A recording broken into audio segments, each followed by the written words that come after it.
ইসলাম কি শিক্ষা দেয়? ইসলাম শিক্ষা দেয় ওয়াকাযা রাব্বুকা আল্লা তা'বুদু ইল্লা ইয়্যাহু ওয়া বিল ওয়ালিদাইনি ইহসানা। ইসলামের শিক্ষা হইল যে আমাদের সৃষ্টিকর্তা হইল কে? আল্লাহ। মানব জাতির সৃষ্টির মূল উদ্দেশ্য কি? এটা আল্লাহ পাক কোরআনে কারীমে বলছেন, ওয়ামা খালাকতুল জিন্না ওয়াল ইনসা ইল্লা লিয়াবুদুন। আল্লাহ পাক জিন এবং মানব জাতিকে সৃষ্টি করছেন, উদ্দেশ্য হলো আল্লাহর ইবাদত বন্দেগী করা। তা আল্লাহ পাক এই আয়াতের মধ্যেও এই কথাই বলতেছেন, ওয়াকাযা রাব্বুকা আল্লা তা'বুদু ইল্লা ইয়্যাহু। আল্লাহর পক্ষ থেকে চূড়ান্ত ঘোষণা যে আল্লাহর বান্দা বান্দীরা ইবাদত করবে তো একমাত্র আল্লাহর ইবাদত করবে। এরপরেই আল্লাহ তাআলা যেই নির্দেশনা দিয়েছেন, ওয়া বিল ওয়ালিদাইনি ইহসানা, বাবা মার প্রতি সুন্দর ব্যবহার, মনোমুগ্ধকর ব্যবহার। বাবা মা যেন সন্তানের প্রতি পরিপূর্ণ সন্তুষ্ট থাকতে পারে এমন ব্যবহার, এটা আল্লাহর পক্ষ থেকে সন্তানদের প্রতি বাবা মার ব্যাপারে কর্তব্য করণীয় হিসাবে ঘোষণা করা হয়েছে। মুফাসসিরিন ইকরামগণ এই যে আল্লাহর ইবাদত, এরপরেই বাবা মার খেদমত, এই দুইটা বিষয়কে পাশাপাশি উল্লেখ করার মাধ্যমে এই দিকে ইঙ্গিত করা হয়েছে যে প্রত্যেকটা মানুষের জীবনে আল্লাহর প্রধান হক হইল ইবাদত, আর বান্দাদের মধ্যে প্রধান কর্তব্য হইল বাবা মায়ের খেদমত। এটা হলো ইসলামের দৃষ্টিভঙ্গি। এবং বাবা মা যত তাদের দুর্বলতা আসবে, বাবা মা যত দুর্বল হবে, সন্তানের কর্তব্য তত বেশি হবে, সন্তানের কাছে বাবা মার মর্যাদা তত বেশি হবে। বাবা মা, আল্লাহ রসুল হাদিসের মধ্যে বলছেন, হুমা জান্নাতুকা, আরে বাবা মা তার খেদমতের মধ্য দিয়ে সন্তান তার জান্নাতকে অবধারিত করতে পারে। তো বাবা মা যত বয়সে উপনীত হবে, তার খেদমতের দায় দায়িত্ব সন্তানের উপরে তত বেশি বর্তাইবে। এবং কোরআন হাদিস বিশ্লেষণ করলে বোঝা যায় যে বাবা মার খেদমতে সন্তানকে এতটা আত্মনিয়োগ করতে হবে, এতটা মনোযোগী হতে হবে যে অনেক ছোটখাটো আমলের চাইতে বাবা মার খেদমত সন্তানের জন্য বেশি বড় দায়িত্ব এবং কর্তব্য।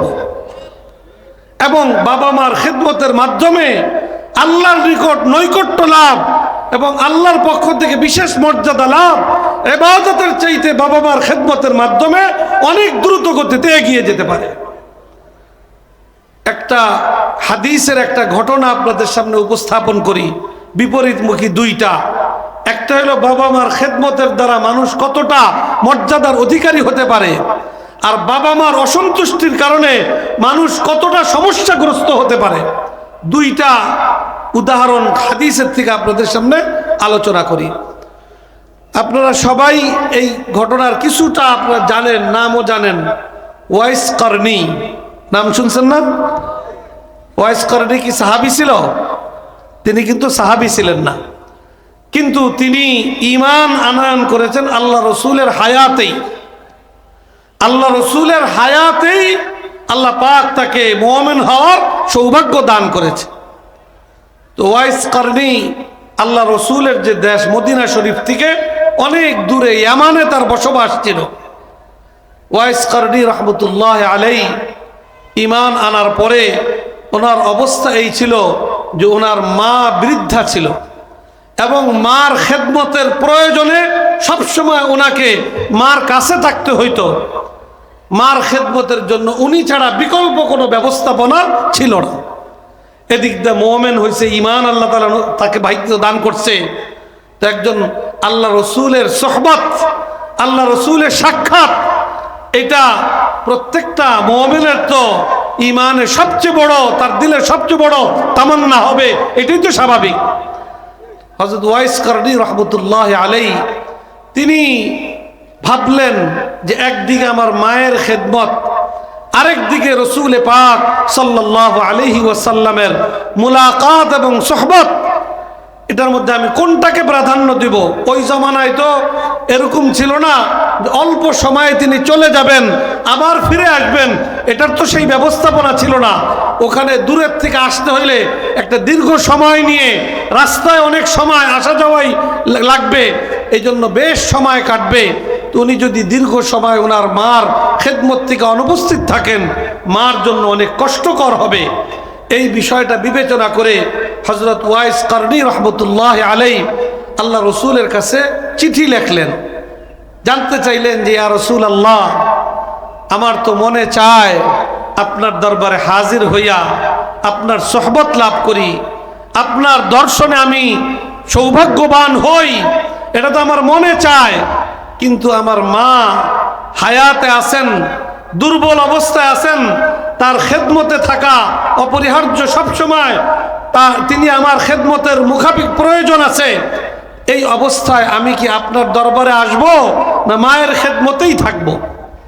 তো রাসূল পাক সাল্লাল্লাহু আলাইহি ওয়াসাল্লাম জবাব পাঠাইলেন যে তোমার মায়ের খেদমতে থাকাই তোমার দায়িত্ব, কর্তব্য, আমার সোহবতে আসার কোনো প্রয়োজন তোমার নাই।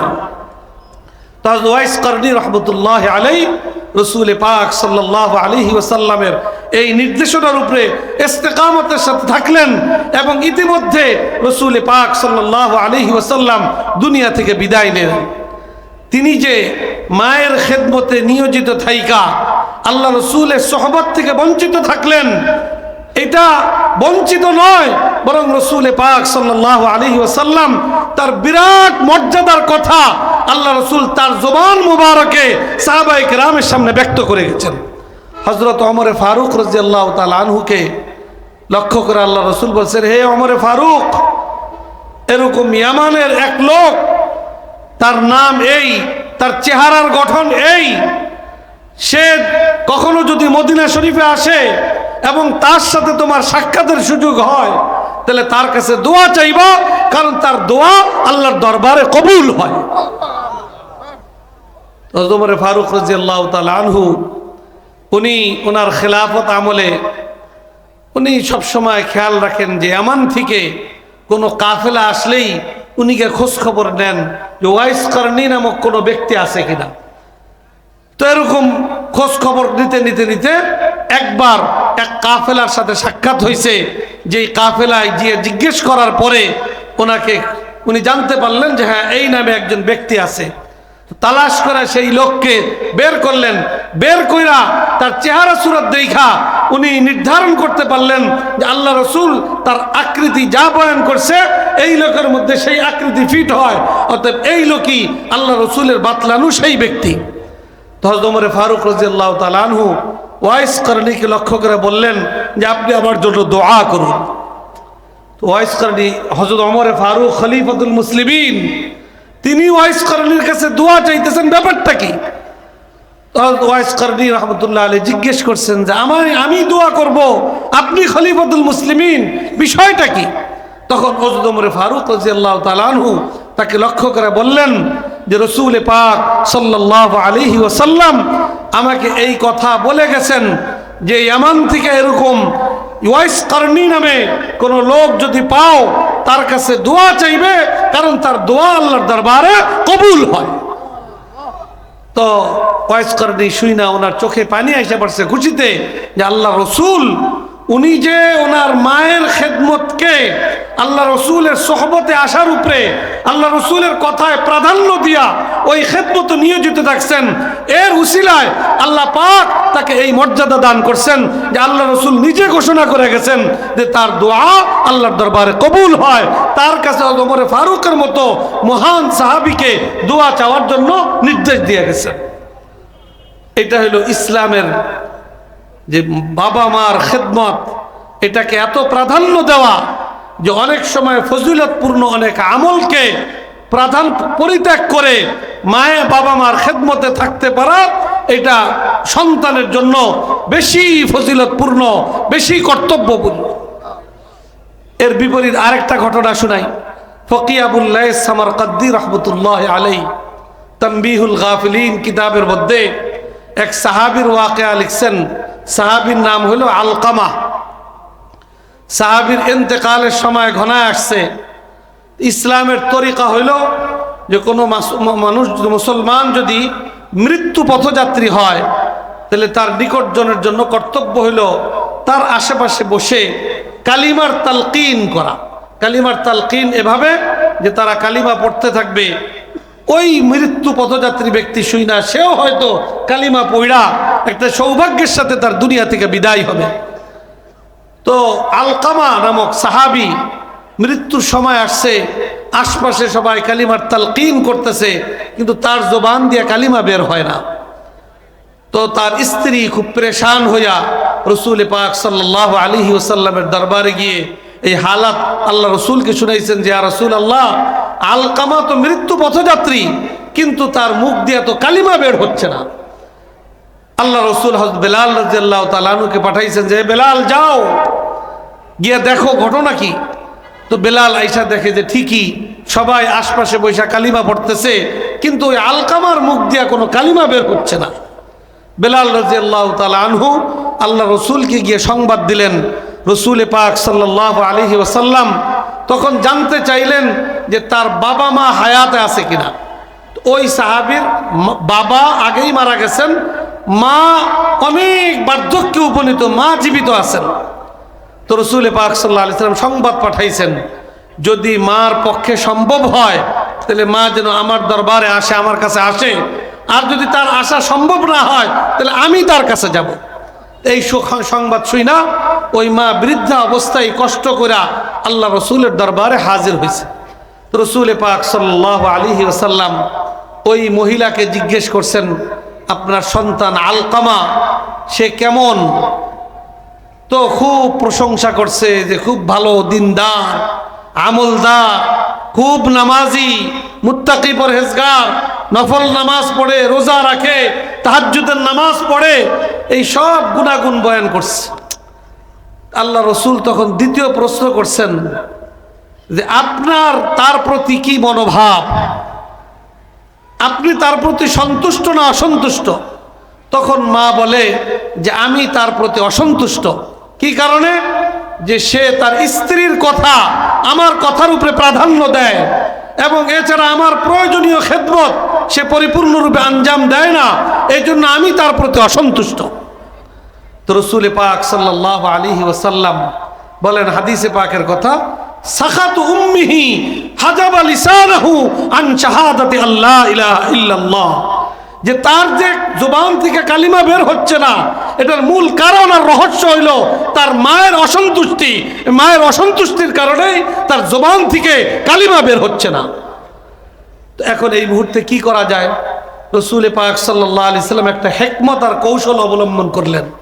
বেলালকে বললেন, হে বেলাল, লাকড়ি নিয়ে আসো, এই আলকামাকে লাকড়ি দিয়ে একেবারে জ্বালায় ভস্ম করে দিব। মায়ের সামনে আল্লাহ রসুল এই কথাগুলো বলতেছেন। মা এই কথা শুই না উনি তো কাইন্দা উঠছেন যে, ইয়া রাসূলুল্লাহ, আমার সন্তানকে আমার সামনে আগুনে জ্বালায়া পুড়াইয়া দিবেন, এটা তো আমি কোনোভাবে বরদাস্ত করতে পারবো না। তখন রসুল পাক সাল্লাল্লাহু আলাইহি ওয়াসাল্লাম ওই মাকে লক্ষ্য করে বললেন যে, আপনি দুনিয়ার এই লাকড়ির আগুন বরদাস্ত করবেন না। আপনার অসন্তুষ্টি অবস্থায় কালিমা ছাড়া যদি তার মৃত্যু হয় তাহলে তো তার আখিরাতের জাহান্নামের আগুনে তাকে ভোগ করতে হবে, আগুনে তাকে জ্বলতে হবে, অতএব সেটা কি করে বরদাস্ত করবেন?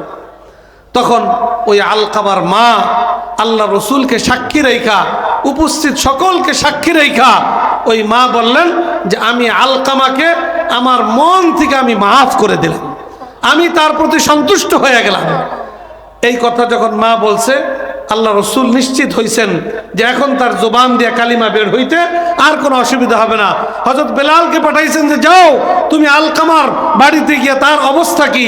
বেলাল আসছেন, আইসা দেখেন যে এখন তার মুখ দিয়ে কালিমা বের হইতেছে, লা ইলাহা ইল্লাল্লাহ, আশহাদু আল্লা ইলাহা ইল্লাল্লাহ। এই কালিমা পড়তে পড়তে তার মৃত্যু আইসা পড়ছে। তো দুই ধরনের ঘটনা শুনাইলাম। ওয়াইস করনি রহমতুল্লাহ আলাইহি আল্লাহ রসুলের সোহবতের উপরে মায়ের খেদমতকে আল্লাহ রসুলের মানসা অনুযায়ী প্রাধান্য দেওয়ায় আল্লাহ পাক তাকে কি মর্যাদা দান করছেন যে খলিফাতুল মুসলিমিন হযরত ওমর ফারুক রাদিয়াল্লাহু তাআলা আনহু তার কাছে দোয়া চায়। আর এদিক দিয়া মায়ের অসন্তুষ্টির কারণে সন্তান সাহাবী হইয়াও তার জবান দিয়া কালিমা বের হয় না। এটা হলো ইসলামের শিক্ষা, যে বাবা মা যতই বৃদ্ধ হোক, যতই নিষ্কর্ম হোক, সন্তানের সফলতা অর্জনের জন্য ওই বাবা মার খেদমত এটা হলো বড় উপলক্ষ। এর মাধ্যমেই সে তার জান্নাতের পথকে সুগম করতে পারে। এটা হলো ইসলামের শিক্ষা। আর বর্তমান শিক্ষা, ইউরোপ আমেরিকার কালচার, যে বাবা মা যতদিন কাজের আছে ততদিন ঠিক আছে, যখন আর কাজের উপযুক্ত নাই, তাকে আর কোনো প্রয়োজন নাই, তাকে কোথায় দিয়ে আসো? বৃদ্ধাশ্রমে দিয়ে আসো। ইউরোপ আমেরিকার অনেক ঘটনা এমনও জানা যায়, ওই বৃদ্ধাশ্রমে বাবা মা মারা যায়, তার বাবা মার মৃত্যুর পরেও তার লাশ দাফন করতে যাইবে, তাদের ব্যস্ততা এটারও সুযোগ দেয় না। এই জাতীয় অবস্থা আমাদের এই মুসলিম প্রধান 90% মুসলমানের দেশেও ওই সকল বিজাতিরা, ইসলামের দুশ্মনরা, ইসলামের যে পারিবারিক সুন্দর একটা রূপরেখা, সন্তান বাবা মাকে তার জীবনের চাইতে বেশি ভালোবাসবে, বাবা মার খেদমতে নিজের সব কিছুকে কোরবান করে বাবা মার খেদমতকে তারা প্রাধান্য দিবে, এই ইসলামের এই শিক্ষা থেকে মুসলমানদেরকে দূরে সরিয়ে দিতে চায়। এই শিক্ষা আমাদের এই